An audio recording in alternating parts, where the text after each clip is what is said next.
Scott Gottlieb, former FDA commissioner and a CNBC contributor. He also serves on the boards of Pfizer and Illumina. His new book, Uncontrolled Spread, Why COVID-19 Crushed Us and How We Can Defeat the Next Pandemic, is out in September. Doctor, I've got a bunch of questions for you, but I want to start with schools because it does seem to be at the epicenter of controversy because we have so many states that have now said a mandate of no masking, or at least that you can't mandate masks. And there are parents saying, look, this doesn't work because my kid can wear a mask, but if the other kids aren't wearing a mask, that doesn't work. Can you just speak to all of this, especially to parents right now who are on that side, who are saying to themselves, you know what, I'm happy to let my kid go to school unmasked. And meanwhile, my view is let the other kids mask themselves. Why that doesn't work?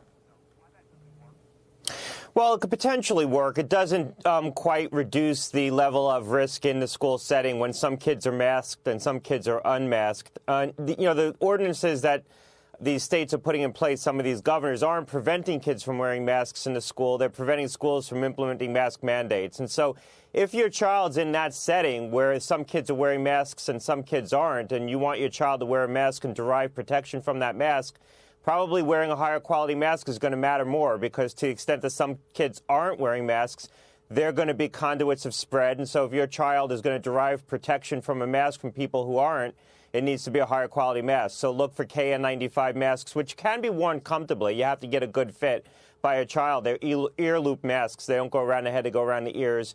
Or a higher quality procedure mask, like a level 3 procedure mask, which are sold in kids' sizes now. So you're cool with this, it sounds like, then?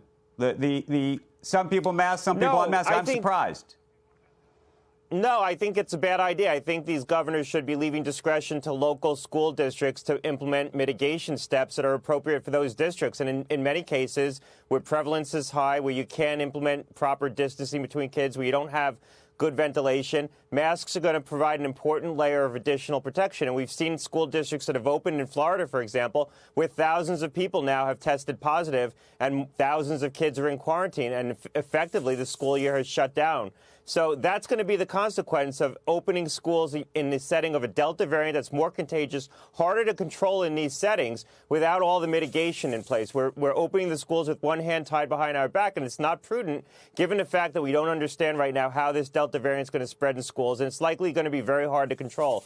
The first goal must be keeping kids safe. The second goal should be trying to keep the school year open.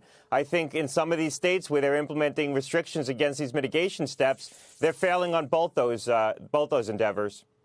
Hey, Scott, anecdotally, have you heard with individuals getting the, here we go, is it a second booster? Anyway, getting the third shot, I don't know what we even call it. It sounds like a second booster maybe, but or if the two were the initial regimen, then it's the first. But anyway, does that third shot, are there some more serious side effects, or is that just something that I've heard that there's no really evidence of at this point? I've heard that if the second one was worse than the first, the third one can even be worse than the second in terms of feeling sick for a day or so.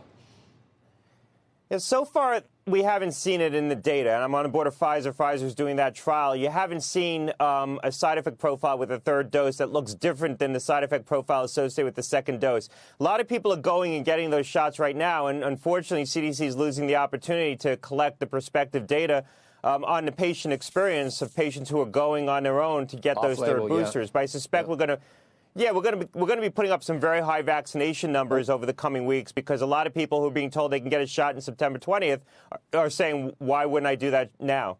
And then the other question I had quickly, do we have any data on whether vaccines are indeed more effective than having had the COVID itself in terms of lasting antibodies? Does natural immunity wear off either faster than, less fast than vaccines? Do we know for sure yet? Because in the past, you've said vaccines might provide better immunity. Now I'm seeing things that say for T cells and B cells, maybe having had the disease might be more lasting. Do you know? Yeah, we do believe that the vaccines offer a broader complement of immune protection than natural immunity infection. But we don't know about the durability of immunity induced by natural infection. people who've been previously infected do seem to be protected. There's evidence of breakthrough infections, but typically people are getting less sick. It's not tracked real well because we don't know exactly who's had the infection, and we don't track them prospectively. So this is another thing that CDC really hasn't been tracking prospectively very aggressively. So far, the data that's come out shows that the immunity induced by natural infection is protective and is durable.